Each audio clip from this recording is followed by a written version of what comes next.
Caleb एक शर्मीला लड़का है जो ब्लू बुक के लिए प्रोग्रामर का काम करता है। ब्लू बुक दुनिया की सबसे बड़ी आईटी कंपनी है जिसके पास गूगल जैसा सर्च इंजन है।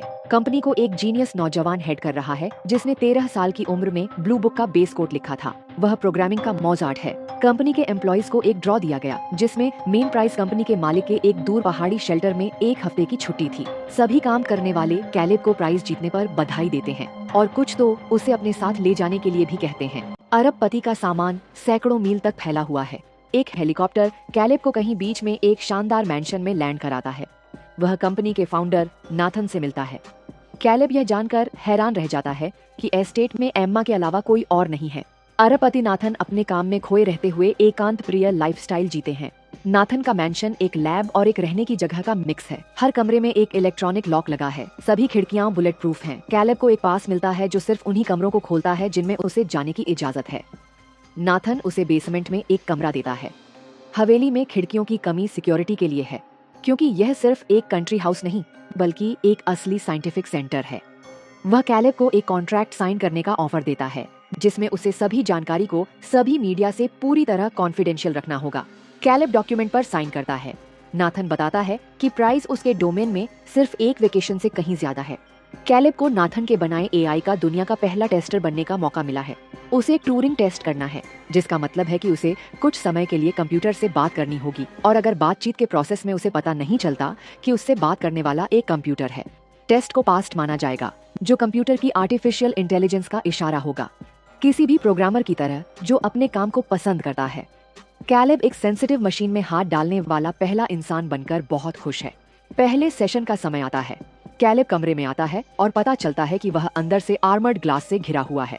उसे ग्लास में एक क्रैक दिखता है। फिर कमरे में एक फीमेल फेस वाला रोबोट आता है। वह कैलेब से मिलती है। रोबोट खुद को एवा कहती है। कैलेब जो देखता है उससे हैरान रह जाता है और उसे एक टेस्ट ऑब्जेक्ट की तरह देखता है। वह उसके लिए एक मशीन के अलावा कुछ नहीं है। वह डेवा की स्पीच स्किल्स को टेस्ट करने के लिए ईडियम्स का इस्तेमाल करता है। वह एक शानदार स्पीकर लगती है जो मेटाफर समझती है। सेशन के आखिर में नाथन उन्हें अपने कमरे से बात करते हुए देखता है। एवा कैलेब से एक सवाल पूछती है, क्या तुम कल वापस आओगे? कैलेब नेथन के साथ अपना एक्सपीरियंस शेयर करता है। वह एवा के साथ बातचीत को लुकिंग ग्लास के जरिए एक ट्रैवल कहता है। वह नाथन के काम को लेकर एक्साइटेड है। फिर कैलेब नोट करता है कि ट्यूरिंग टेस्ट कंप्यूटर को इंसान से छिपाया जाएगा। नाथन जवाब देता है कि यह उनके मामले में जरूरी नहीं है, क्योंकि अगर उसने एवा को छिपाया होता तो कैलेब को कभी अंदाजा नहीं होता कि वह इंसान नहीं है। कैलेब उसके एल्गोरिदम को समझने की कोशिश करता है। नाथन उससे एनालिटिक्स से आगे सोचने और उसके बारे में अपनी आम राय बताने के लिए कहता है। वह रात में कमाल की है, सो नहीं पाती। कैलेब टीवी चालू करता है, लेकिन आम टीवी चैनलों के बजाय उसे एवा के कमरे में लगे सिक्योरिटी कैमरों की तस्वीरें दिखती हैं। इसी समय बिजली चली जाती है, जिसमें सिर्फ इमरजेंसी लाइटिंग होती है।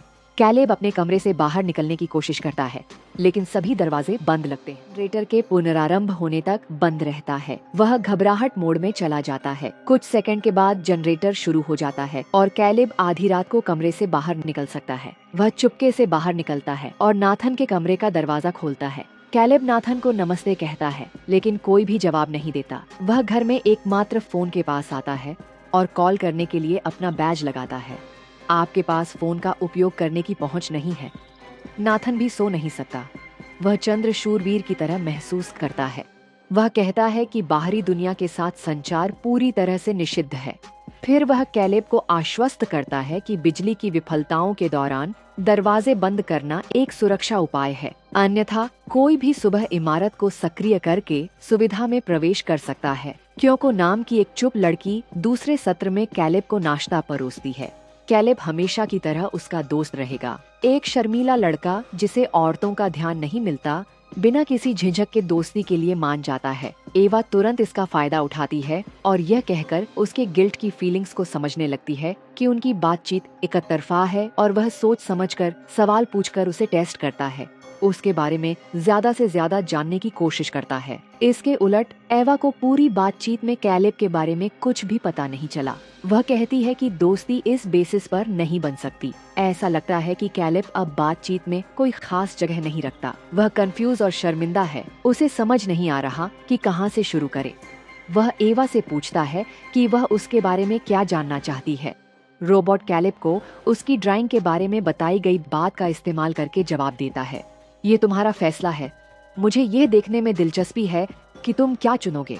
कैलेब अपने बारे में, अपने काम और अपने डेली रूटीन के बारे में बताता है। एवा जानना चाहती है कि क्या उसकी कोई गर्लफ्रेंड है। वह अपना नेगेटिव जवाब देता है, लेकिन वह ऐसे बात करता है जैसे वह किसी असली लड़की से बात कर रहा हो।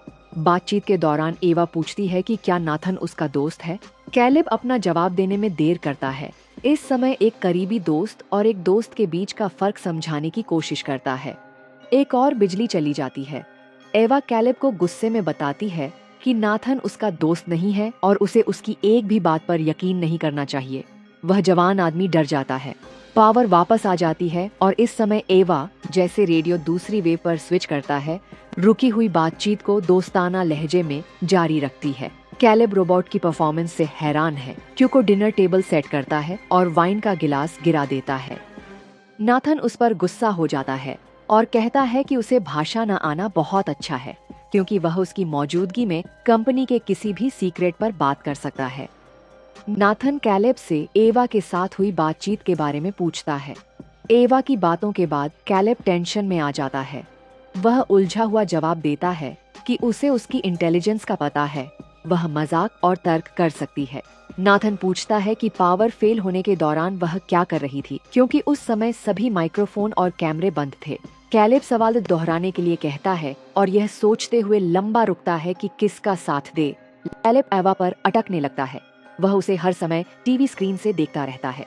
एवा कैमरे की तरफ देखती रहती है, जैसे उसे एहसास हो रहा हो कि सुबह उसकी नजरें उस पर टिकी रहती हैं। नाथन कैलेब को उस लैब में ले जाता है जहां उसने एवा को बनाया था।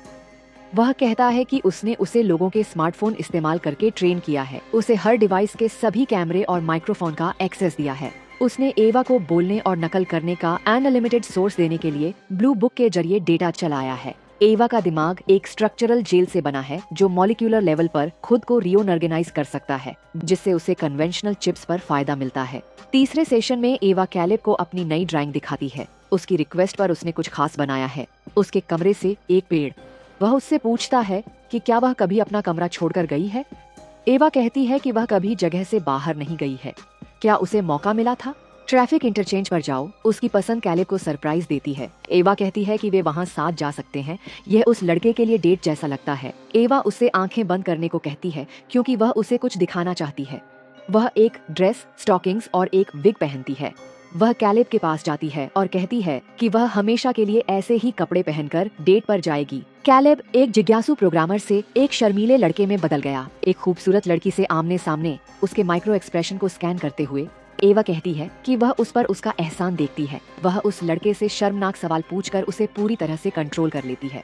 क्या तुम मेरे बारे में सोचते हो जब हम साथ नहीं होते? कभी कभी रात में मैं सोच रही हूँ कि क्या तुम मुझे कैमरों पर देख रहे हो और मुझे उम्मीद है कि तुम मंत्रमुग्ध हो रहे हो। कैलेब एवा को कपड़े उतारते हुए देखता है। एवा ऐसा लगता है कि यह सिर्फ दिखावे के लिए कर रही है, क्योंकि उसे साफ पता है कि कैलेब सुबह उसकी परवाह करता है। कैलेब नाथन से पूछता है कि उसने एवा को सेक्स कैरेक्टरिस्टिक्स क्यों दिए। नाथन जवाब देता है कि यह उसकी सेल्फ अवेयरनेस के लिए जरूरी है और किसी को उसे उसकी सेक्स लाइफ से दूर नहीं करना चाहिए। नाथन कैलेब को बताता है कि एवा फिजिकल इंटीमेसी कर सकती है, क्योंकि उसके पास सभी अंगों की पूरी नकल है और उसमें बहुत सारे सेंसर हैं जो उसे खुशी दे सकते हैं। लेकिन कैलेब यह जानना चाहता है कि क्या नाथन ने एवा को उसके साथ फ्लर्ट करने के लिए प्रोग्राम किया है। नाथन उसे सीधा जवाब नहीं देता। वह बस यह कहता है कि लोगों को भी कुछ खास तरह के ओरिएंटेशन और पसंद के लिए प्रोग्राम किया जाता है, जो किसी के कामों की वजह से नहीं बल्कि कई फैक्टर्स के कॉम्बिनेशन की वजह से होता है। फिर कुछ पॉइंट्स पर लॉजिक को डिसेबल करने की इम्पोर्टेंस के बारे में एक लंबी और इम्पल्सिव स्पीच के बाद नाथन मानता है कि उसने उसे फ्लर्ट करने के लिए प्रोग्राम नहीं किया है, यह सिर्फ उसकी चॉइस है। चौथे सेशन में कैलेब एवा को बताता है कि वह उसकी सेल्फ अवेयरनेस को टेस्ट करने के लिए है। वह कहती है कि इससे उसे दुख होता है, क्योंकि उसे इसके बारे में पता नहीं था। हमेशा की तरह नाथन उनकी बातचीत देखता है। फिर से पावर फेल हो जाती है।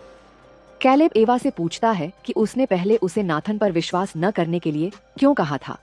एवा बस दोहराती है कि नाथन का एक भी शब्द नहीं है। माना कि कैलेब परेशान है, क्योंकि उसे लगता है कि पावर जाने पर नाथन उन्हें देख रहा होगा। लेकिन एवा उसे यह कहकर शांत करती है कि वह खुद पावर ब्रेक लगाती है ताकि कैमरे बंद हो जाएं और बाद में एस्टेट के आसपास घूमते समय उसे बिना देखे बात करने का मौका मिले। कैलेब ने नाथन पर झूठ बोलने का आरोप लगाया। उसने कहा कि लॉटरी नकली थी और नाथन ने जानबूझकर इस एक्सपेरिमेंट के लिए कैलेब को चुना था। नाथन ने उसके आइडिया को कंफर्म किया और कहा कि कैलेब को इसे ज्यादा गंभीरता से नहीं लेना चाहिए क्योंकि उसे कंपनी में सबसे अच्छा प्रोग्रामर चुना गया है। कैलेब एवा के बारे में सपने देखना शुरू कर देता है। फिर वह देखता है कि नाथन एवा की ड्राइंग फाड़ रहा है। कैलेब को उस पर दया आने लगती है जैसे वह किसी गलत काम की शिकार हो। वह बात करने के लिए नाथन के ऑफिस आता है लेकिन वहाँ क्योको को पाता है। वह उससे यह जानने की कोशिश करता है कि नाथन एक शब्द भी नहीं समझ रहा है। क्योको कपड़े उतारने लगती है। नाथन ऑफिस में आता है। वह बियर की बोतल लिए एक शराबी डैडी जैसा दिखता है। वह म्यूजिक चालू करता है और क्योको एक जोशीला डांस करने लगता है। कैलेब नाथन से पूछती है कि उसने एवा की ड्राइंग क्यों फाड़ दी, लेकिन वह पत्थर मारकर नाचने लगता है। 5वें सेशन में एवा कैलेब को टेस्ट करने का ऑफर देती है। वह उससे कुछ सवाल पूछना चाहती है ताकि उसके माइक्रो एक्सप्रेशन से पता चल सके कि क्या वह झूठ बोलता है। वह उससे आम सवाल पूछती है और असल में उसका झूठ पता लगा लेती है। फिर वह एक दूर तक पहुंचने वाला सवाल पूछती है जो उस पर एक खास सोशल रोल थोपता है। वह जानना चाहती है कि क्या वह एक अच्छा इंसान है। कैलेब उसे अपने साथ रखने का फायदा उठाते हुए पॉजिटिव जवाब देता है। एवा पूछती है कि अगर वह टेस्ट में फेल हो गई तो उसका क्या होगा। अगर ऐसा हुआ तो क्या वह खत्म हो जाएगी। फिर वह उसे नाथन की फाड़ी हुई एक ड्राइंग दिखाती है। ये कैलेब का पोर्ट्रेट है। ऐसा करके वह दिखाती है कि उसके मन में भी कैलेब के लिए फीलिंग्स हैं। फिर एक और पावर फेलियर होता है और एवा सीधे कहती है कि वह उसके साथ रहना चाहती है। फिर वह अपना आखिरी सवाल पूछती है, क्या तुम मेरे साथ रहना चाहते हो। नाथन से बात करते हुए कैलेब ऐसे ही रोबोट बनाने की जरूरत पर बात करता है। बातचीत आसानी से एवा के बाद आने वाले नए मॉडल्स पर सोचने लगती है। नाथन कहता है कि वह सिर्फ एक ट्रांजिशनल मॉडल है जिसे आखिरकार डीएक्टिवेट कर दिया जाएगा। कैलेब ने उसे मशीन की तरह ट्रीट करना बंद कर दिया है, इसलिए वह इस बात से परेशान है कि उसका प्यारा बर्बाद होने वाला है। कैलेब इसे रोकने के लिए कुछ करने का मन बनाता है। वह नाथन को नशे में धुत कर देता है। जब नाथन बेहोश हो जाता है, कैलेब उसका बैग चुरा लेता है और नाथन के ऑफिस में पुराने मॉडल्स के आर्काइव रिकॉर्ड देखने जाता है कि पिछले मॉडल्स कैसे बनाए गए थे। सबसे सफल मॉडल के लिए नाथन को उसे छोड़ना पड़ा था, लेकिन नर्वस ब्रेकडाउन के बाद वह खुद ही खत्म हो गई। कैलेब क्योको के कमरे में जाता है और उसे कोठरियों में अलग अलग मॉडल्स की बॉडीज मिलती हैं। क्योको उसे दिखाती है कि वह इंसान भी नहीं है। उसने जो देखा उससे इम्प्रेस होकर कैलेब को अपनी इंसानियत पर शक होने लगता है। वह अपने शरीर पर कुछ स्किन एडहेजन ढूंढने की कोशिश करता है। फिर वह एक रेजर लेता है और अपने हाथ पर एक गहरा चीरा लगाता है। घाव से खून बहने लगता है और इससे कैलेब को आराम मिलता है। 6ठे सेशन में एवा कहती है कि उसे नहीं पता था कि क्या करना है, क्योंकि वह पूरी शाम कैलेब का इंतजार करती रही और पूरी रात उसके बारे में सोचती रही। उसे डर था कि वह उसे फिर कभी नहीं देख पाएगी। वह उसे एक हिंट देता है जिसका मतलब है कि पावर फेल हो जाएगी। फिर एवा फिर से ब्लैकआउट शुरू कर देती है। कैलेब एवा को बताता है कि एक्सपेरिमेंट के बाद नाथन उसे खत्म कर देगा। एवा उससे उसे बचाने के लिए कहती है। उसने पहले ही एक प्लान बना लिया है। वह नाथन को नशे में धुत करना चाहता है और सिक्योरिटी प्रोटोकॉल बदलना चाहता है ताकि जब वह उठे तो वे हवेली से बहुत दूर हों। कैलेब एवा से आज शाम 10 बजे पावर फेल करने के लिए कहता है। नाथन एक्सपेरिमेंट के आखिरी दिन कैलेब को बधाई देता है और कहता है कि अगले दिन उसके लिए एक हेलीकॉप्टर आने वाला है। कैलेब उसे ड्रिंक ऑफर करता है। किसी इत्तेफाक से या शक की वजह से इसे मनाओ। नाथन कैलेब के साथ नहीं रहना चाहता। वह कहता है कि वह बहुत हो गया और अब समय आ गया है उसकी हेल्थ के बारे में सोचो। नाथन जानना चाहता है कि एवा ने टेस्ट पास किया है या नहीं। कैलेब को पूरा यकीन है कि उसने पास कर लिया है। नाथन एक जरूरी सवाल पूछता है जिससे कैलेब हिचकिचाता है। क्या एवा को सच में उससे हमदर्दी है या यह सिर्फ कैलेब का इस्तेमाल करके भागने का उसका प्लान है। नाथन मानता है कि कैलेब उसके जाल में फंसा हुआ है क्योंकि उसने कैलेब का हाथ काटने का रिकॉर्ड देखा है। वह कहता है कि उसने एक एक्स्ट्रा बैटरी वाला कैमरा लगाया था जबकि उन्होंने उसे नहीं देखा था और उसे उनके भागने के प्लान के बारे में पता है। नाथन अपने एक्सपेरिमेंट का असली मकसद भी बताता है। वह चाहता था कि एवा इस उलझन से बचने के लिए मैनिपुलेट करना सीखे। इसके लिए वह सेक्सुअलिटी, दया और गिल्ट का सहारा लेता है। यह आर्टिफिशियल इंटेलिजेंस का सबसे बड़ा सबूत है। कैलेब को उसकी काबिलियत की वजह से नहीं चुना गया है। सर्च क्वेरी के जरिए नाथन ने सभी एम्प्लॉयज में से सबसे अच्छे लड़के को चुना। फिर उसने कैलेब की एडल्ट कंटेंट प्रेफरेंस के आधार पर एवा का चेहरा बनाया। लाइट चली जाती है। कैलेब मानता है कि उसे लगा कि पावर फेलियर के दौरान एवा में नाथन उसे देख रहा है, इसलिए उसने दरवाजों को रीप्रोग्राम कर दिया जब नाथन नशे में था और अब वे सभी खुले हैं। जब बिजली बंद होती है तो जनरेटर फिर से चालू हो जाता है और नाथन कैमरे से देखता है कि एवा गुस्से में अपने कमरे से निकल गई है। नाथन कैलेब को बेहोश कर देता है, डंबल से बार पकड़ता है और एवा की तरफ बढ़ता है। इसी बीच वह क्योको को रीप्रोग्राम करती है। नाथन उसे अपने कमरे में वापस जाने का आदेश देता है, लेकिन वह उस पर हमला कर देती है। नाथन उसे पीटने में कामयाब हो जाता है। उसी समय क्योको उसकी पीठ में चाकू घोंप देता है। वह क्योको को मार देता है। एवा उसकी पीठ से चाकू निकालती है और उसके पेट में घोंप देती है। वह उसका बैज छीन लेती है। कैलेब को होश आता है और वह एवा को देखता है। वह ठंडी आवाज में पूछता है कि क्या हुआ है। एवा कहती है कि वह वहीं रहेगा। एवा क्यूको के कमरे से स्किन पहन लेती है। कैलेब को कभी न टूटने वाले बेसमेंट रूम में बंद कर देती है और बाहर की दुनिया की खूबसूरती को निहारते हुए घर से निकल जाती है। वह एक हेलीकॉप्टर के पास जाती है और सूरज डूबने के बाद उड़ जाती है। कैलेब बेकार में अपनी नई जेल का शीशा तोड़ने की कोशिश करता है, जहां वह अपने बचे हुए कुछ दिन बिताएगा। मेरे दोस्तों, यह फिल्म एक औरत या मर्द को कैसे मैनिपुलेट किया जाए इस बारे में एक परफेक्ट गाइड है। और मैनिपुलेशन ट्रैप से कैसे बचें, मैं एक्स मशीना नाम की पूरी मूवी देखने की सलाह देता हूँ। मुझे उम्मीद है कि आप मुझे अपने लाइक्स से सपोर्ट करेंगे। मैंने आपके लिए दूसरे रिकैप्स तैयार किए हैं, बस उन्हें देखने के लिए इन तस्वीरों पर क्लिक करें। सभी को हग्स और जल्द ही मिलते हैं।